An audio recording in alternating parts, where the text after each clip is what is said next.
আম্মাহঁতৰ ঘৰত যোৱাৰ পৰা এইবাৰ মোৰ কেইবাখনো বিয়া হোৱা হ'ল।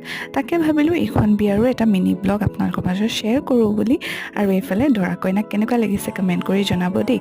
আৰু এইফালে আম্মা আৰু কইনাৰ মাককো ধুনীয়াকৈ ফটো কেইখনমান ক্লিক কৰি দিলোঁ।